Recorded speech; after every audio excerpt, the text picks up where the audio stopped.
Tatra Niratishayam Sarvagya Bijam. In him, the seed of omniscience is unsurpassed or infinite. So in his commentary on this verse, Vyasa says that the supersensuous knowledge, meaning knowledge that is beyond normal sensory perception, supersensory knowledge, vast or little, that is found in any being in respect of past, present, and future, singly or collectively, is the seed of omniscience. This is how he explains it, of awareness and of knowing. And when this sort of supersensuous knowledge in a person goes on increasing and reaches a stage which cannot be exceeded, that person is called omniscient. So he further points out that this seed of omniscience, that to greater or lesser degrees of course exists within all beings, has grades of development, and thus is capable of increasing from more to still even more. The person in whom it has reached its highest point is a particular being who knows everything. So what he's laying out here may be a little bit difficult for some people to fully grasp, but we'll see as we progress into the Yoga Sutras. It speaks about levels of accomplishment that grant yogis, accomplished yogis, powers that are in relation to knowing things of the past, the present, and even the future, and things beyond the grasp or perception of a common or even an extraordinary person. And these powers or capabilities seem to grant a person some type or level of omniscience, and a common person may think that such a yogi is omniscient.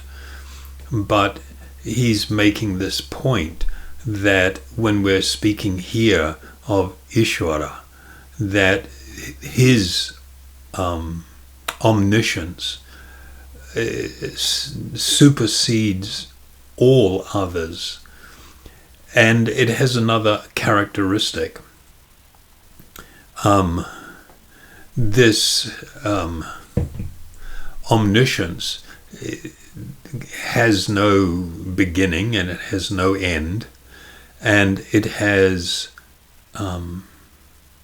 it was present even prior, not just to the particular creation of this universe in this period of time, but even through cycles of previous creation. There was no alteration in this omniscience. And so in commenting on this, it gives an understanding, or at least some indication to us, of the nature and type of this, or the extent of this particular characteristic which Ishvara possesses. And this is also supported, of course, throughout the Vedas. So many verses that speak about this, and I'll just read one here. It is from the Bhagavat Purana. And it states, "Therefore, O Lord, feeling weary of material life and tormented by its distresses, I now surrender unto you, because you are the perfect master. You are the unlimited, all-knowing, supreme personality of Godhead, whose spiritual abode in Vaikuntha is free from all disturbances. In fact, you are known as Narayana, the true friend of all living beings."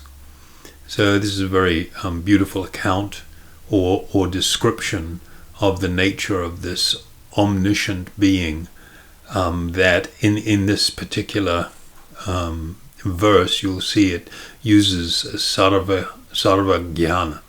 Sarva jnanam means not just far-reaching, but all knowledge, all awareness.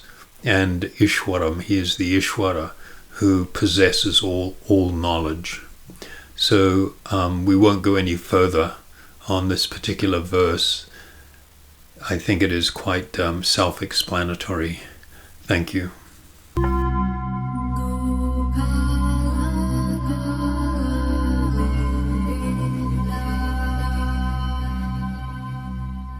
Purvishamapi Guru Kalena Navachedat. He is also the teacher of all ancient teachers or sages, being not limited by time. So in his commentary, Vyasa says that the ancients, or Purva, those who came before, were all subject to the influence of time or kala, meaning that they were mortal beings with finite lifespans. And this particular verse references the Purusha, who is not subject to time and is known as Ishwara, one who is literally transcends time. And it states here that he is the Guru, or the teacher of all the ancients. So Vyasa also expounds that just as Ishwara existed as the perfect being at the beginning of this creation, so he was the same also in previous creations. The reference to Ishwara being the original teacher, the Adi Guru, is also mentioned in the very first shloka of the great Bhagavad Purana, where it says, Tene Brahma Rida Ya Adi Kavya, that he is the one who imparted knowledge to the original creator of this cosmic manifestation, or this universe in which we reside.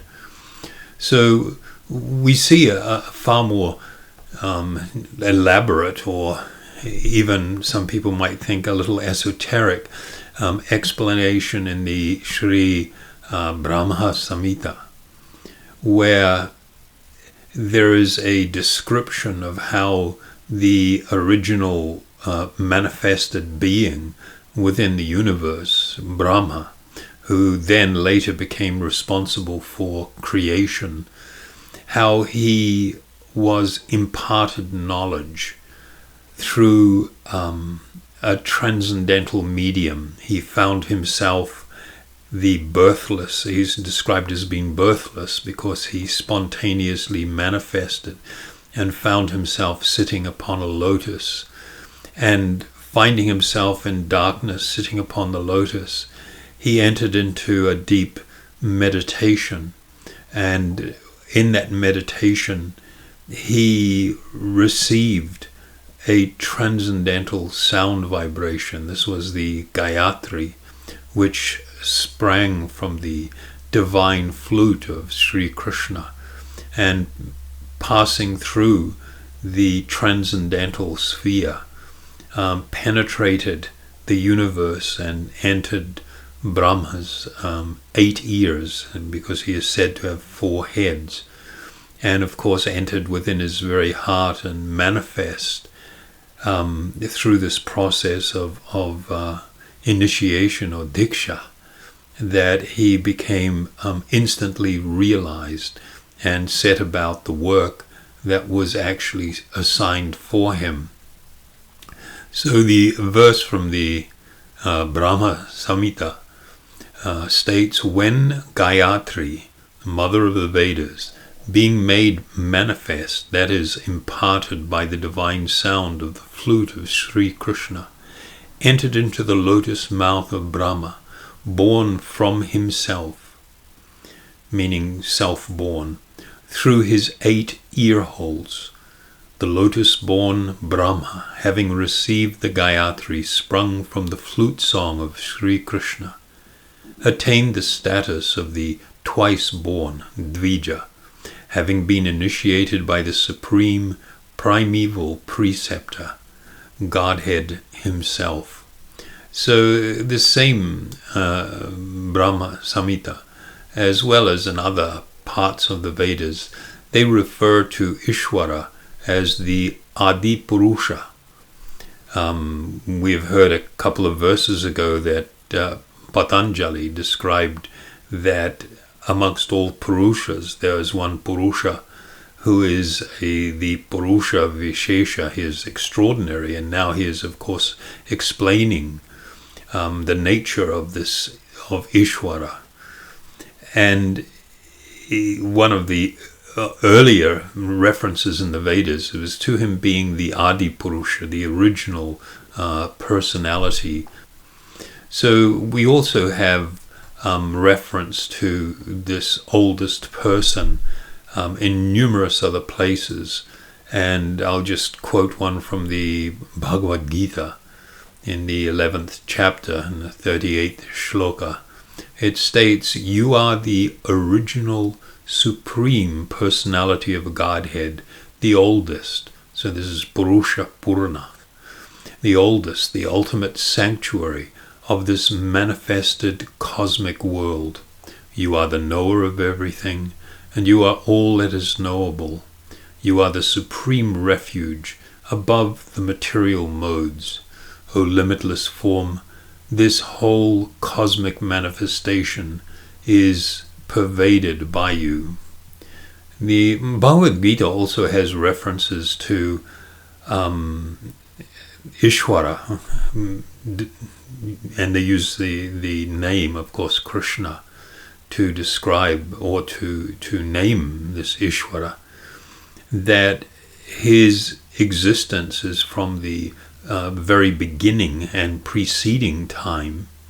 And with the manifestation of this universe, not only did he become the original guru, the Adi Guru of Brahma, but the deity of the sun, when the sun manifests in the very beginning of creation, that the deity of the sun, Vivishwan, was also instructed by this Ishvara, Ishvara Sri Krishna, in the very beginning of time.